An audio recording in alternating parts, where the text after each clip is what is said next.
I'm a druid though. We got an Amish druid. That's the problem. I don't know how we. An Amish Druid.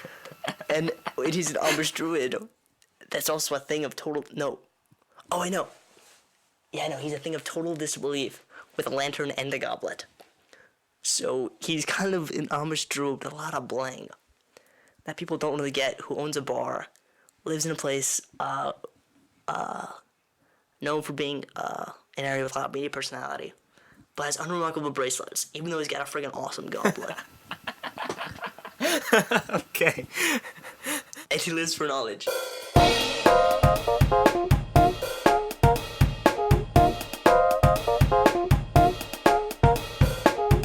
Hello, potential carrier of our beautiful infection. Welcome to Geek Stuff Radio. I'm Ryan. And I am Bryant. And enjoy the show. Please. I have a lisp because of this stupid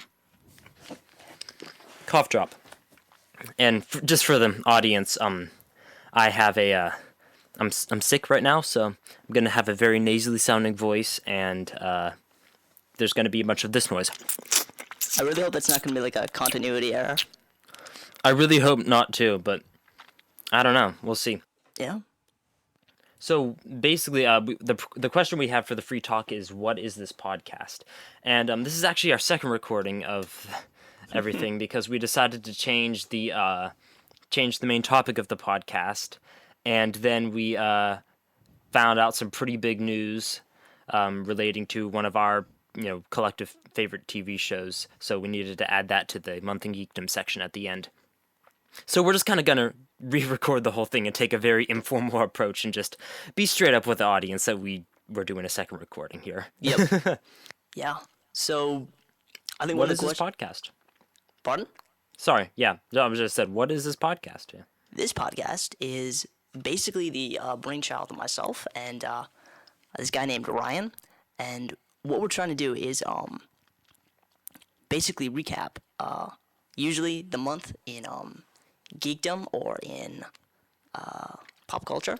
Yeah, geeky pop culture. Yeah, geeky pop culture. Effectively, what we're trying to do is go through these weird, insane things that we find on the internet, because the world is full of a lot of really crazy stuff, and we're just gonna talk about it because that's what the internet seems to like. People talking about other things. Yeah, people talking about strange stuff. And so basically, the idea of these topics is that it kind of spurs conversation, and then we create more weird stuff from the inspiration that we've gathered from this weird stuff. Because whenever Bryant and I talk, weird stuff starts being talked of too. Because that's the other thing the internet likes. Mm-hmm. Is new weird stuff. And absolutely. Apparently also me sucking on these things. I forget what they're called. Cough drops? Yes, those things. They're really nice kinds. They're Ricola. Every and now then and there's then, yes. I was just gonna say Ricola are just good. I think out of all the cough drops, they're probably the best. Yeah, because they don't have the really mentholy type flavor, but they're just delicious. And also, it's Ricola, and then it has this. I think it's German. I'm going to try to pronounce just for the fun, the hilarity aspect of me trying to pronounce German. Zitronenenlesk Krater bonbons. Krater bonbons. Krater bonbons. I just realized that says that. That's hilarious. Hitler would be proud. Halo? Hitler. I'm sorry. Hitler. We didn't have to go there. I'm sorry, everybody. So yeah, we're just going. That kind of actually this very recent exchange here of talking about German, well, talking in German and stuff. It just kind of sums up everything, Just basically, yes. This is an hour and a half of what the podcast will be like, effectively. Us talking about other things. This is how we talk to each other. That's meta. Talking about. It's too now meta. Now we're talking about. Someone needs to stop us. We're getting too meta. We're gonna be meta because we're also talking about meta. It's meta squared. Meta squared. Okay, so moving on to the main topic, which is exploding whales. Dun, dun, dun. So, exploding whales. Brian, can you kind of fill us in on what this whole article is about? Link in the show notes. For those of you who don't know, whales have a tendency to get beached. Basically, whales are these beautiful, marvelous creatures, which you've probably heard about if you're not a complete idiot. And what happens is, because they're in the ocean, every now and then they have a tendency to wash up ashore. Usually because one of the whales is an idiot, and it decides to get another whale to follow it accidentally. Usually they'll be following prey, and then when one whale becomes in distress, the rest of the pod tries to follow, and the whole thing is just not good for everybody involved. The whales wind up ashore, and they can't get out of the seashore, and because there's no water around, the whales, their own weight starts to kill them slowly, and they just kind of die, and their giant whale carcass sits there on the seashore, and that's not good because it starts to stink. And not only does it start to stink, but the gases inside the whale's stomach tend to sort of react in some really terrible ways. As the whale decomposes, basically everything in it starts to bubble up. And you see, the problem is that because the whale is so big, all the orifices around it, the mouth, the throat, the eyes, they all start to slowly close because of all the weight. And basically, you would just have this giant balloon on the seashore full of these horrible, terrible smelling gases of a decomposing animal.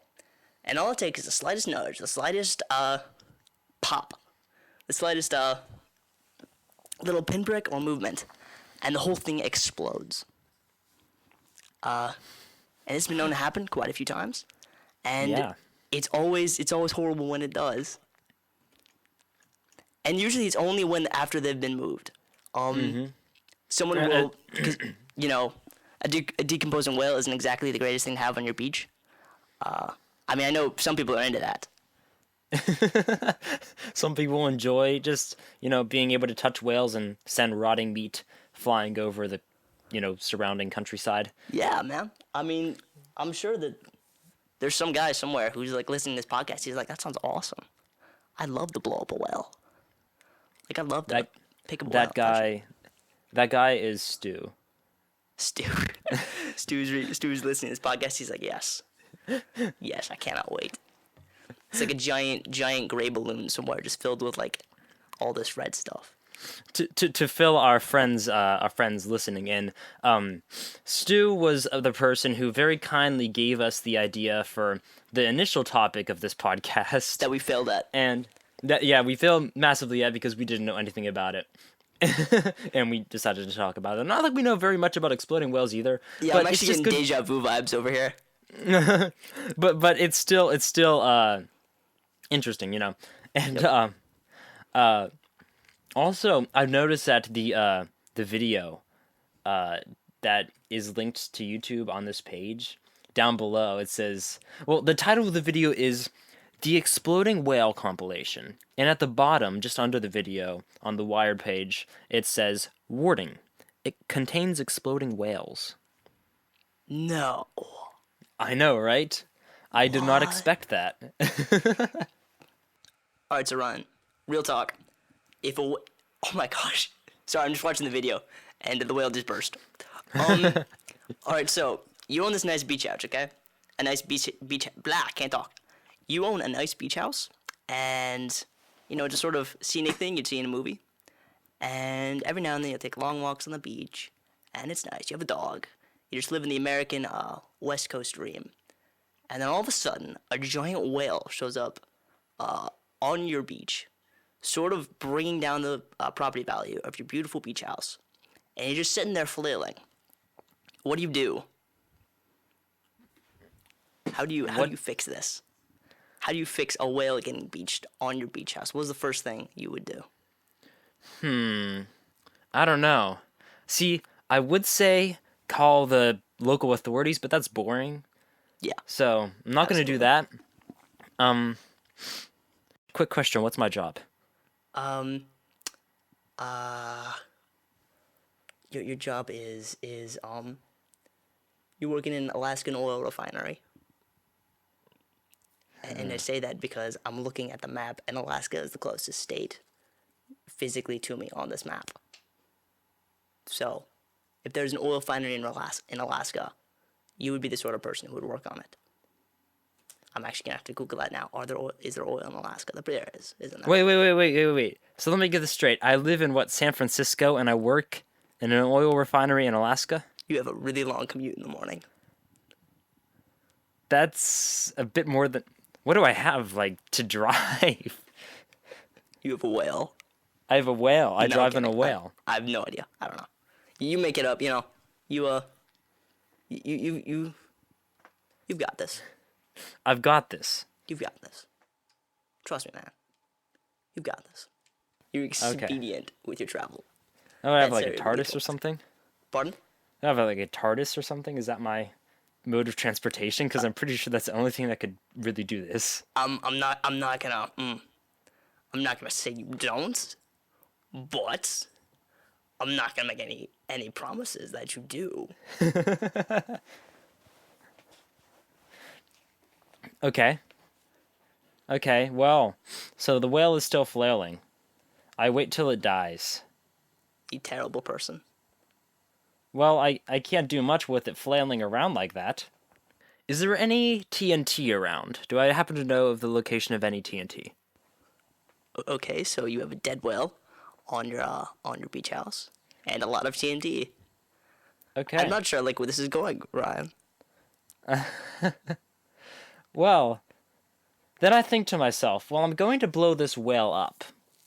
Now the question is, now what I'm trying to do is I'm trying to blow it in the direction of the ocean, Okay.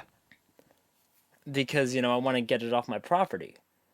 But at the same time, I need to do that, and I need to kind of minimize the mess because it's still my property, and the whole point of this is that the whale is taking down the property value. Of course. So, I come up with this master plan where I order a giant metal bowl. A giant metal bowl. Okay. Yes, a giant metal bowl. Right. And I have some construction crews come and insert the bowl near the whale with the concave side facing towards the ocean and the whale between said ocean and the concave side. I don't like where this is going at all. Okay. Okay. So the construction crew says that your bowl will be available in 4 to 6 weeks. They say that if you want expedited shipping, Amazon can help you with that. They have a drone right to your house with a giant bowl in tow. Unfortunately, you need Amazon Prime in order to make that work. So I have Amazon Prime. It's me. okay, never mind then. Well, in that case, the bowl will be with you very soon, very shortly. We're looking at about 3 weeks. If you can make that work, I don't know. You can also just come here and get it. Well, I have a TARDIS, so. Oh, you have a TARDIS. Okay, well, I'm sorry there, man. What, you must work at like an oil refinery or something. Gosh, bro. Mm-hmm. Well, in that case, fine. Fine. You know what? Just grab the bowl. We don't care. Okay, well, so I go get the bowl, and I bring it back to the house, and I have the construction crew insert it, like I said. All right. Okay. So, presently you have a whale right between the ocean and a giant bowl. You also have large quantities of TNT and a TARDIS at your disposal. And because you have a TARDIS at your disposal, I'm beginning to wonder if this whole thing sort of spiraled out of control from what I originally intended. But that's yeah. okay. That's okay. Yeah, because I just realized that now that I have a TARDIS, I could just kind of, grab the whale with the tractor beam and throw it into the ocean. But that would be boring. That would be boring. But then, you see, the problem is, well, I could do that, but I might blow it up. Oh, good So, point. I go... Well, hang so, on. Okay. I figure, screw the universe, I'm going to go back in time and move the whale out into the ocean while it's still flailing and alive. Okay, I see what's happening now. So, all right, so you say screw the universe. What about the giant bull? Is that still there, or is that? What are you gonna do with that thing? Well, since I'm back in time now, theoretically, I'll never have actually ordered it. All right, good point. Fair points all around. Fair points all around. So, the whale is currently flailing around. He's sort of making some horrible noises like, ooh, help me, help me. And you're just sort of looking at the whale. You're like, and the whale's looking at you. He's like, help me, looking at the whale. And you have the TARDIS, and the whale's flopping around. And then all of a sudden, a giant squid tentacle grabs the whale.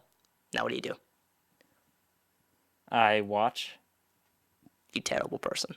Well, the giant squid, it's a very large squid, in fact, a massive squid. The giant squid tentacle wraps around the whale's tail, bangs against the sand several times, and then puts it down. And the whale's like, ow, and then picks it back up, bangs it again, and it bangs it a few other places. That's Throws a it back in the massive water, squid. bangs against the ground again. Okay.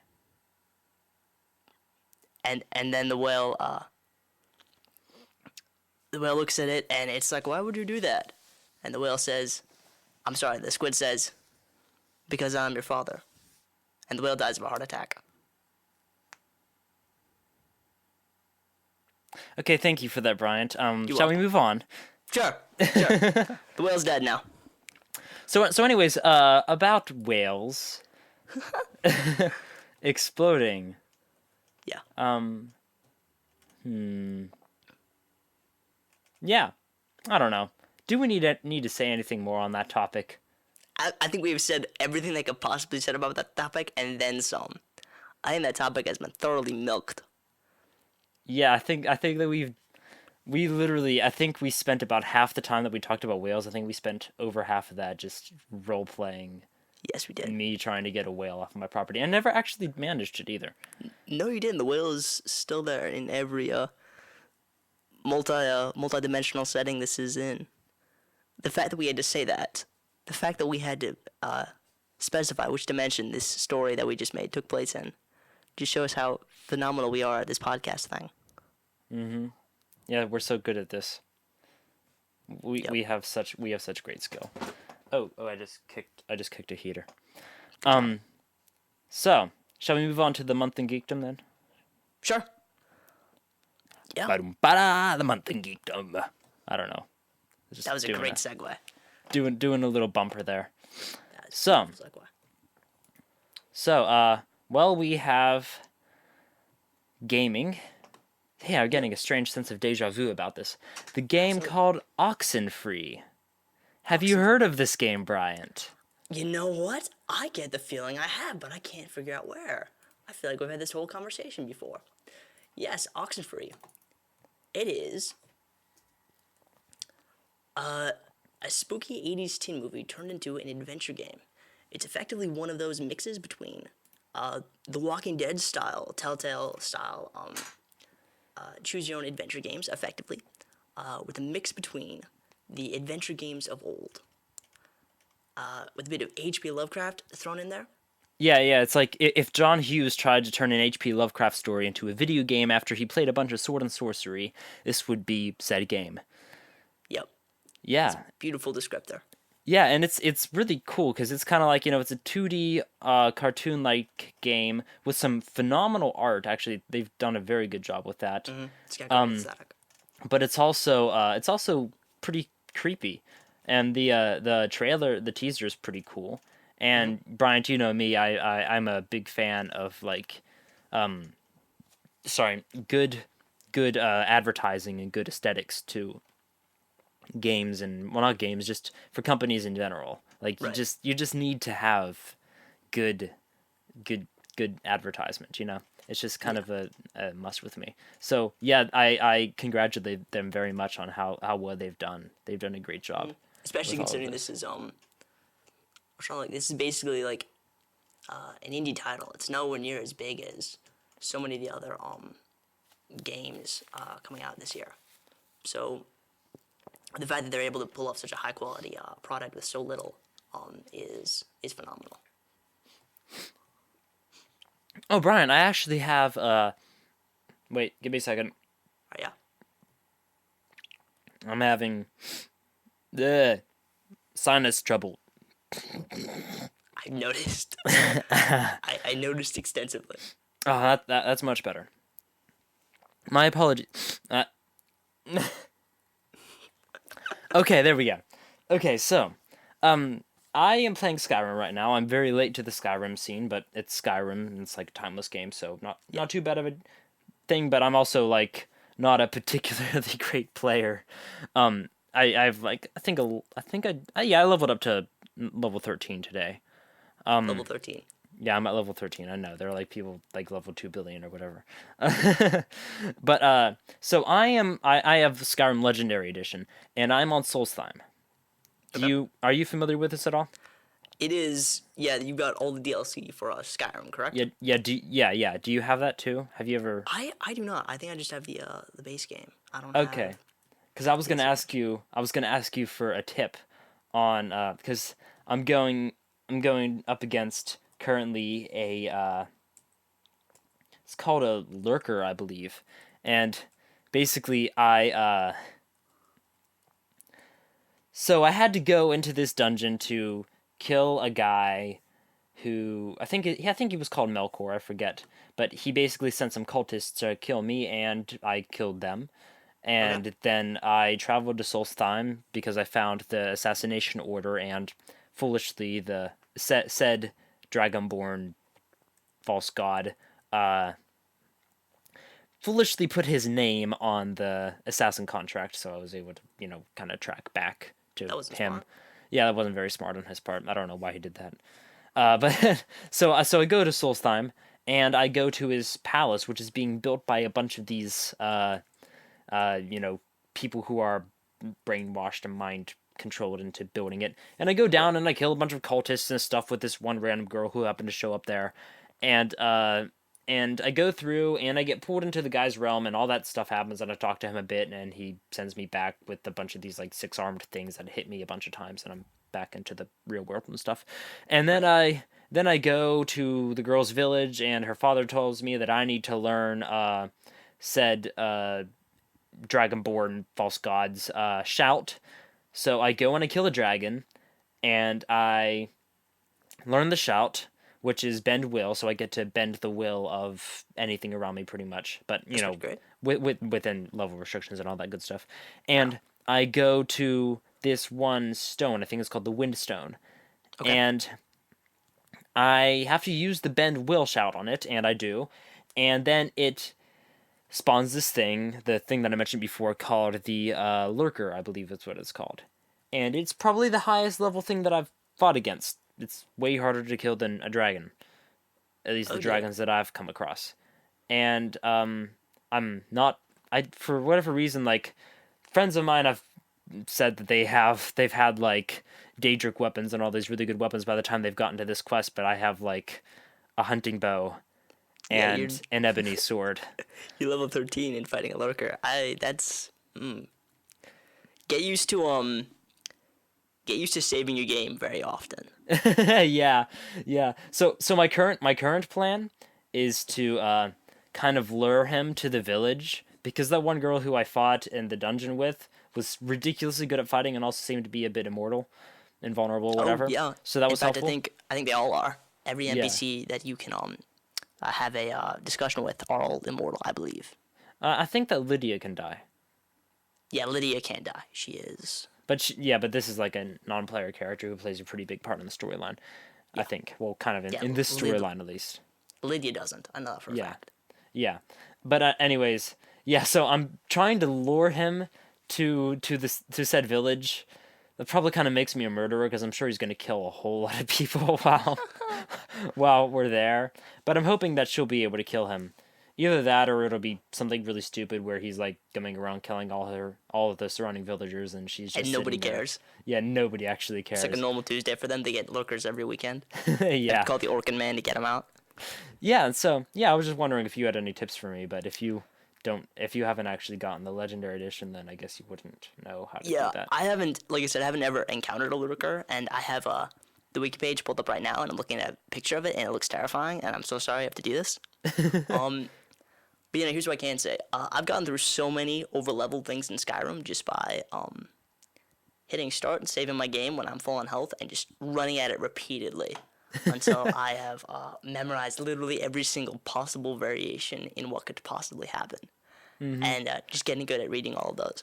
Another thing you could do is, I can't really tell how big this creature is, but Well, to put it into perspective, I summoned a storm atronach at it, and it killed it in about 5 hits. The lurker did, and it was about twice the size of this said storm atronach. So okay. So I guess another thing you could possibly do then is sort of position yourself in a way where maybe like inside a building or a tower, somewhere where it can't actually hit you. It can't actually follow you, and just whack at it many, many, many times. I was able to kill an entire mammoth farm of giants by doing that. Yeah, by just like sticking myself on a tower and just whacking at the giants. And then I foolishly went after the mammoths, and I realized how terrible of an idea that was afterwards.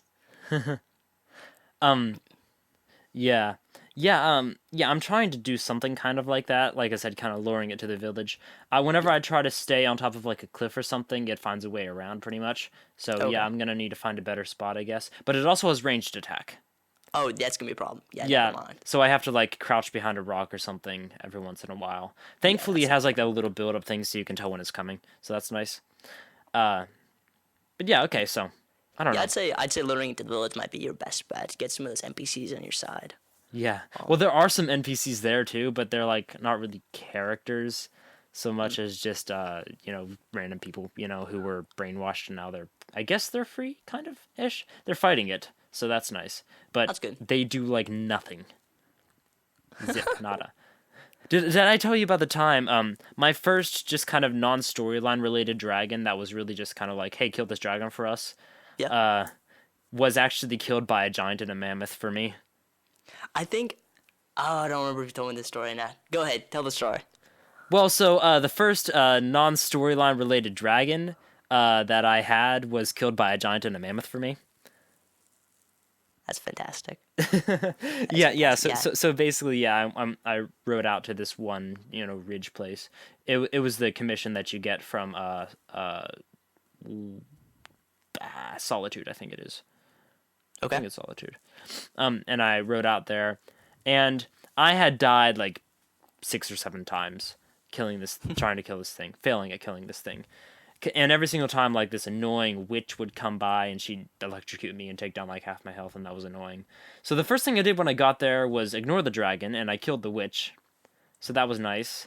And then as I began, like, fighting the dragon, it just kind of decided to fly around the surrounding marsh area and attacked a mammoth. And the mammoth and the giant just, like, started smacking it and killed it in a couple hits. It was nice. It's moments like that make you wonder, like, how much Skyrim really needs you. Yeah. Like the dragons, like if a mammoth and a giant can take down a dragon, you just sort of wonder, like how bad the situation in Skyrim really is. Funny you should mention Solitude though. True story. My first playthrough trying to find Solitude, I walked under the city like 20,000 times trying to find where the heck the place was. Because the way Solitude is, it's like this giant arch sort of thing over top. Yeah. It is in Solitude. I think it's Windhelm. Oh, It's Windhelm. No, Winterhold. Winterhold. Yes, Winterhold. That's the correct one. Windhelm is the college place, right? Yeah, I think so. Windhelm is the place with the magic. Yeah, and Solitude. Yeah, Solitude's that other place where with the mission with the clothing, with the whole inventory swap up and stuff. That's really annoying. Yeah. I lost a lot of stuff with that. Yeah, and everybody I've talked to about that has always gotten confused, including myself. Yeah. Yeah, they could have done that quest a bit better. But no, yeah, true story. I'm on that road, and I'm walking by. I'm looking at the marker in front of me, and I'm walking by. And all of a sudden, the marker's directly behind me. And I'm like, what? Yeah, I turn around pulled and that go one back. too. Uh-huh. I pulled that one too. I was so confused. But I did it for I swear 45 minutes trying to find where the heck this place was, and I never once did it occur to me to look up.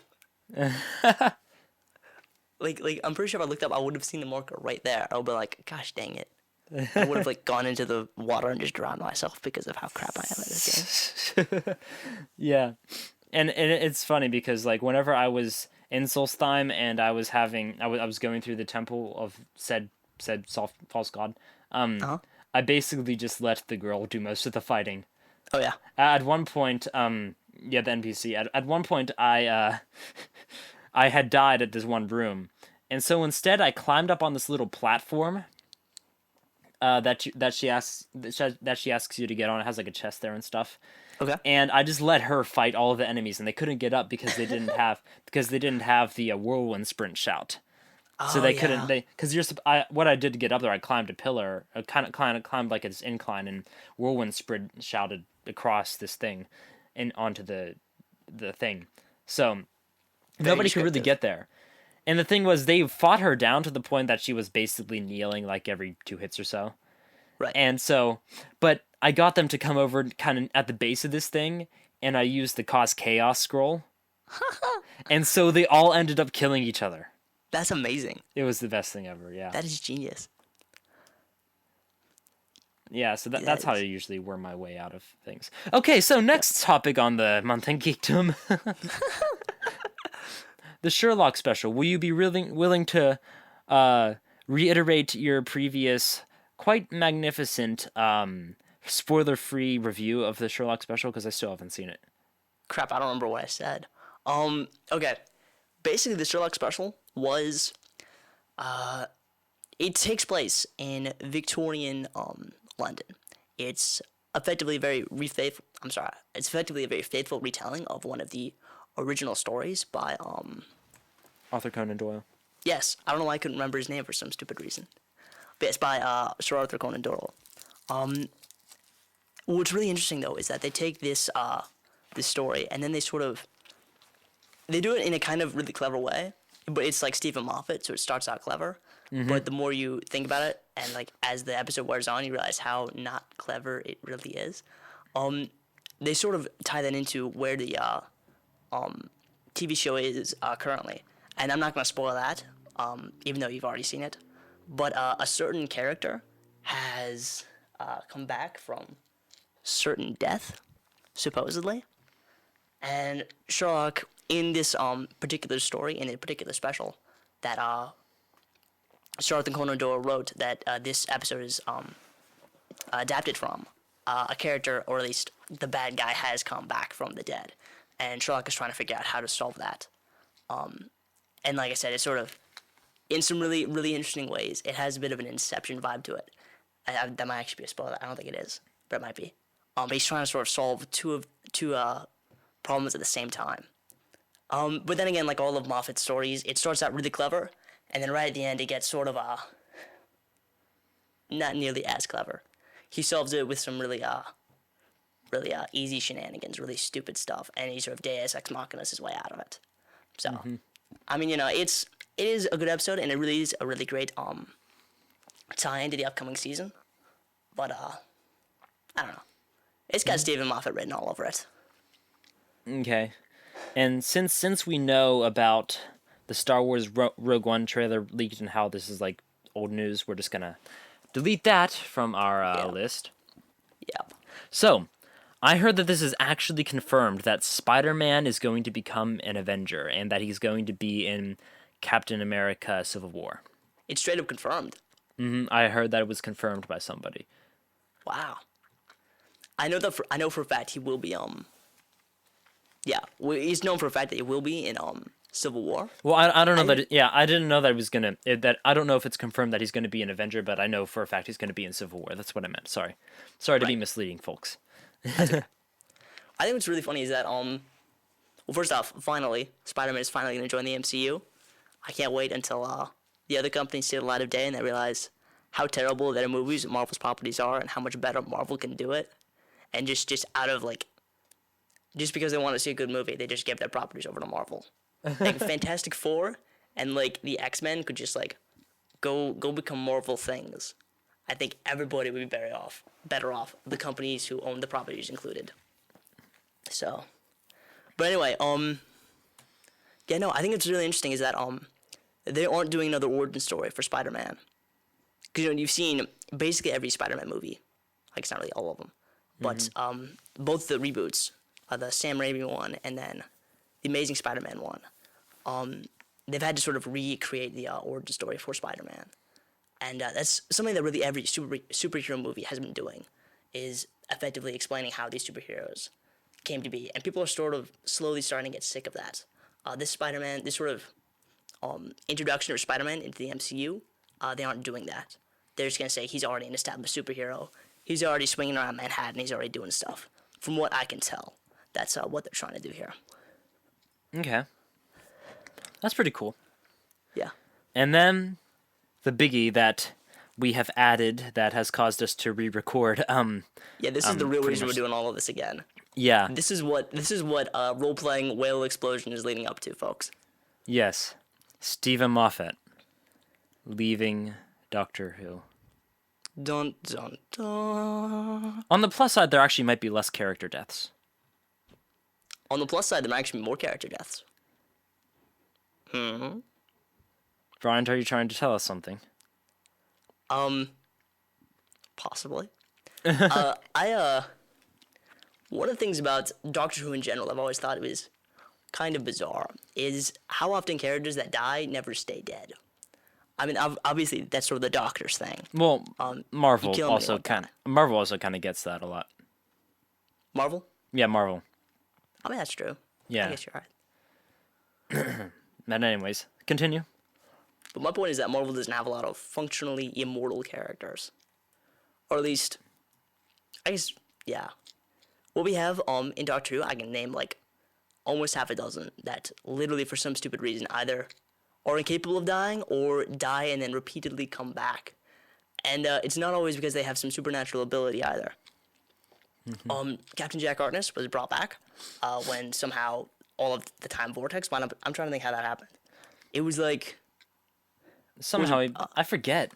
Oh yeah, that's right. Rose brought him back Yeah. whenever she got the whole. This is really old. I don't think we're gonna be spoiling anything. When she got Yeah, the no. entire vortex. time vortex in her head. Yeah, and then she was like, "Oh, he's gonna come back to life," and then it was like, "Oops, he's immortal." Okay. Yeah, he came back to life forever. And if you haven't seen that, if we just spoiled something for you, seriously, man, that's like 2005. What's wrong with you? But yeah, so like Jack in the next episode he's in, he dies repeatedly and he comes back repeatedly. Ooh, I have a question. Oh yeah, go ahead. Does this mean that? Well, because technically, if he isn't immortal, he exists as long as time does. So I guess he kind of is immortal. But my question is, does that mean that he died for a split second during season 5? When the universe rebooted? Oh, Or maybe That's a that good question. he also might not even be immortal anymore, seeing as Rory also just became a human again.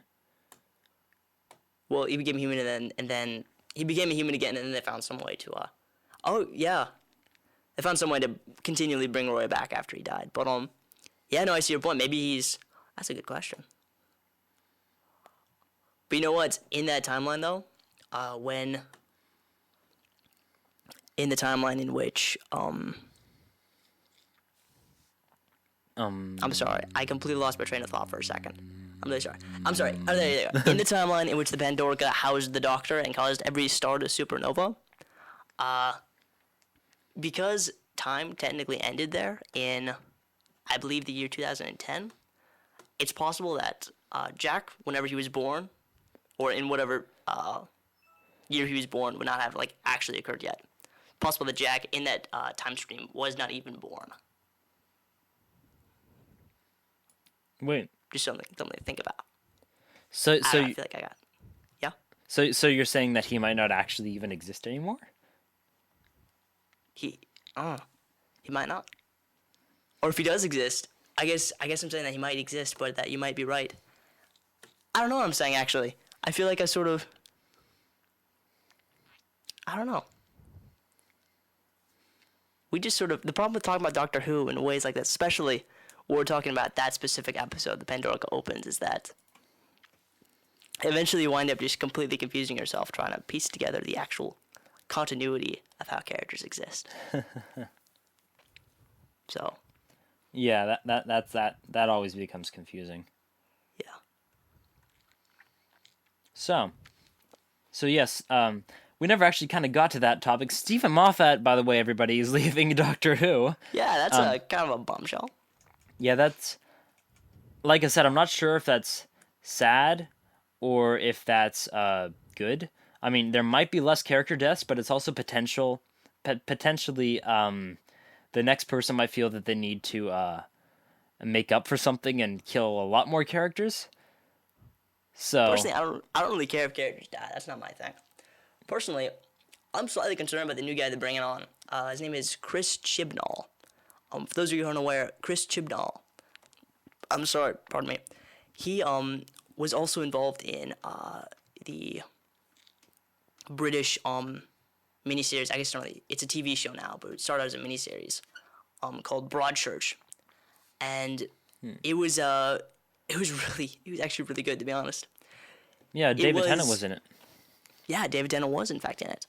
It was this sort of crime drama about this tiny town which has this murder inside it, murder of a teenager, 13-year-old kid, and how this super tiny town is just absolutely ripped apart by this murder, and everybody suspecting everybody else of it. All these ancient secrets about the people are sort of brought to light in light of the murder. So many reputable people are painted in such a terrible light. Everybody is rethinking their relationship with everybody else, and yeah, it was a really fascinating TV show. And I have to say that if Chris Chibnall can bring some of that into Doctor Who, I think that'd be awesome. However, he's also the guy who made the episode The Power of Four, which was the one about the black boxes that try to conquer the planet. I kind of enjoyed that one though. I know it's kind of weird to say, but I kind of enjoyed that one. Yeah. I don't think I understood it. Like, I don't think I got what was going on, because you had the black boxes, okay? Then you had the dude in the spaceship, and then you had the nurse dudes, and then you had the little girl with the creepy eyes, and then I think a lot of that. I don't remember a lot of explanation for any of that. I don't know. I can't really say. It's been a long time since I've seen it. I just remember enjoying it. Yeah, me too. Well, you remember enjoying it? Well, no, I remember Freudian seeing it. I slip. don't remember. I said me too before he said I remember enjoying it. Your slip is showing. Your Freudian slip. Shut up.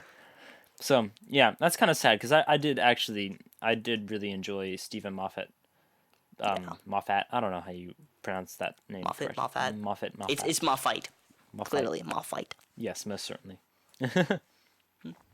And then we have our weird section. We kind of went over that in spades, to be honest. But anyway, yeah. Yeah. So Bryant, I'm gonna. Do you need me to send you that link? Here you go. I'm just gonna send it to you. There you go. Yeah, I'll take the link. So what these are, they are a trio of giant megaphones that turn up nature's volume in this Estonian forest. Estonian, sorry. I say Estonian because that N looks like an R. Excuse me. I'm gonna burp. Okay.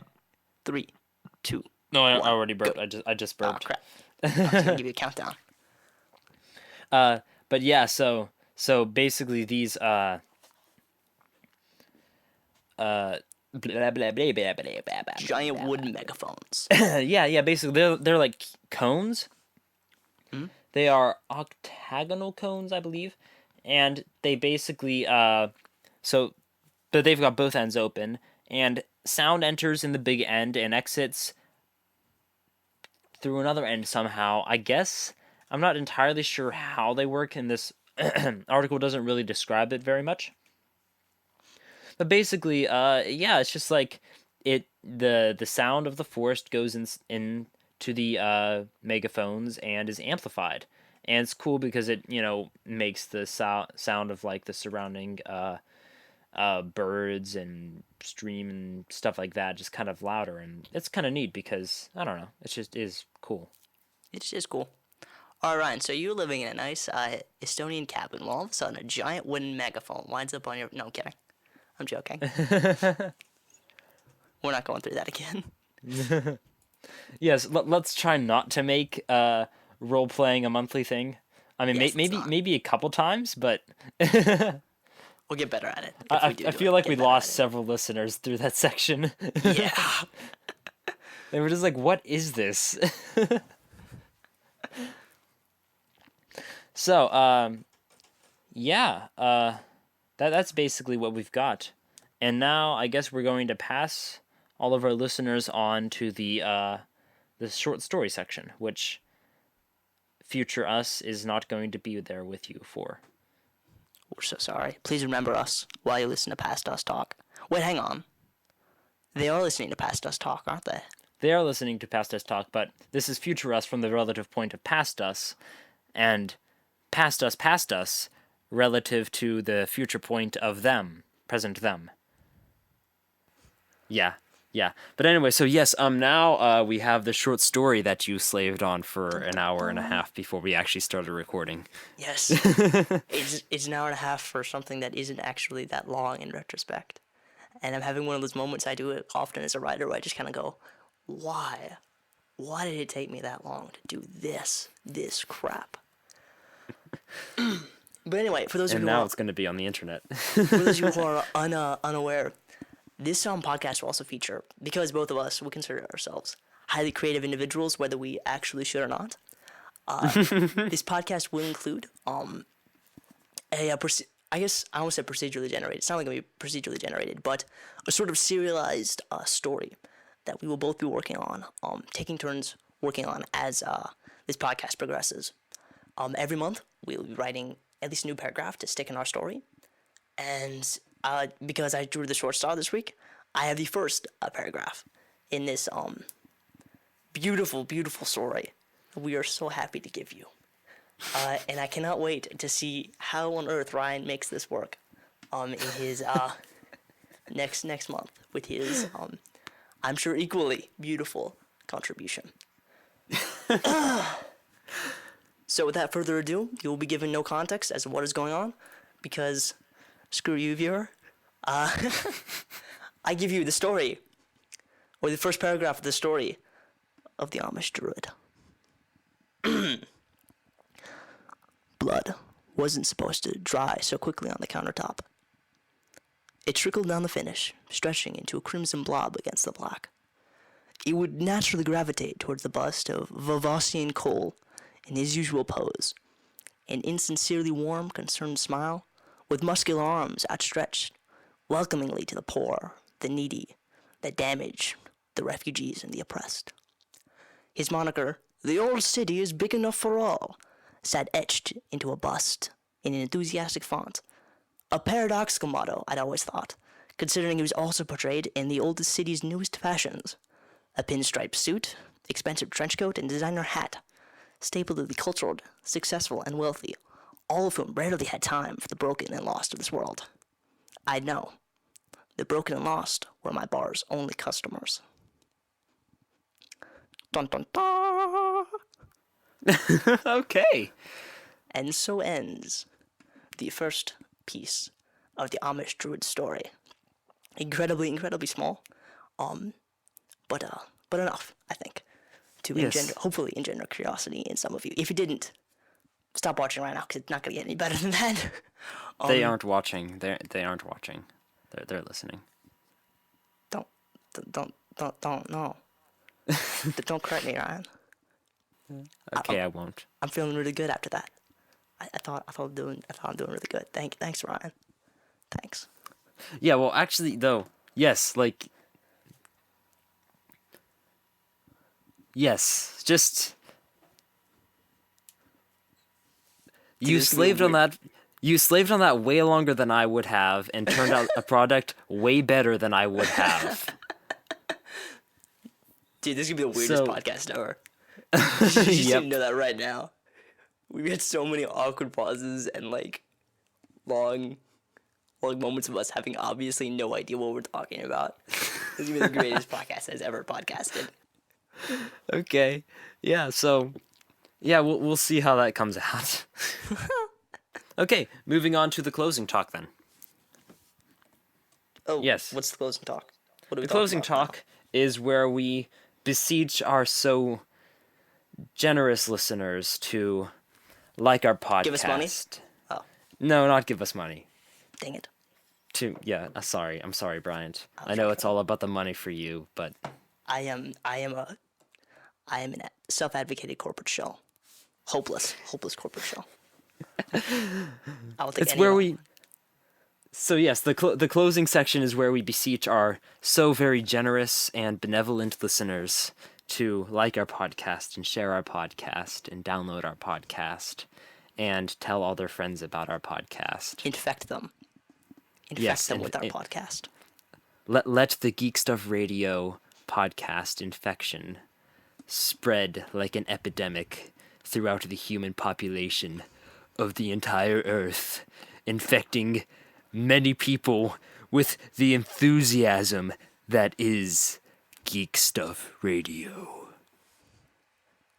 Let what is inside them. Let them hang upon our every word. That one day I myself, and this other guy, who promised me snacks. That's the only reason I'm doing this, because he said to give me snacks. That I and this other guy will control their minds. That together we will rule this world. Yes. Dun, dun, dun. What's really great is when you said world, your voice did that glitchy thing that Skype does. Yours just did it too, right? As you said that. And it was just great because it was like, word, is what it sounded like. Like you just completely glitched out into some monster. Sadly, the listeners won't be able to hear this because they're going to get the nice audio quality from us because we're not recording over the internet. So that's nice. It is good. For you guys. For our benevolent listeners that have now been affected by the Geek Stuff Radio podcast At least virus. we hope it's good, because if it's not good, then we have a problem. Because I can't vouch for how well Audacity is picking up my side of the conversation. Watch, we'll figure out that like this whole time I haven't actually been recording. We just did an entire episode of a podcast, and like. Yeah. it would be sad, that's for sure.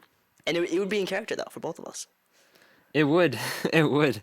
And yes, anyway, so yes, our benevolent, generous listeners, please like, subscribe, and share our podcast, this new wonderful thing that you found that that you obviously need in your life, seeing as you are probably on a very secluded corner of the internet with nothing to do. So here's something to do. Listen to our podcast forever and ever and ever and ever and ever and ever and ever.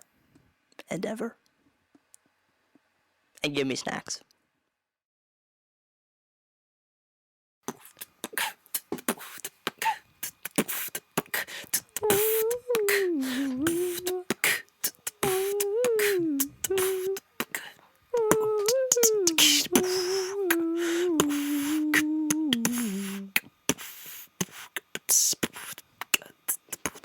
No, they said I grew up in a barn, but it wasn't a real barn, because it was on a farm. I mean, it wasn't on a farm. There were no farms where I lived. Just a lot of pigs. Sounds like it should be on a farm, but it wasn't actually. Never. Yeah. We got that. That was the worst rap in the universe. That was absolutely terrible.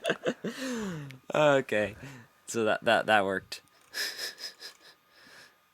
We will have mountains of outtakes Oh wow. in this. So many outtakes. So many We are the outtakes. kings of outtakes.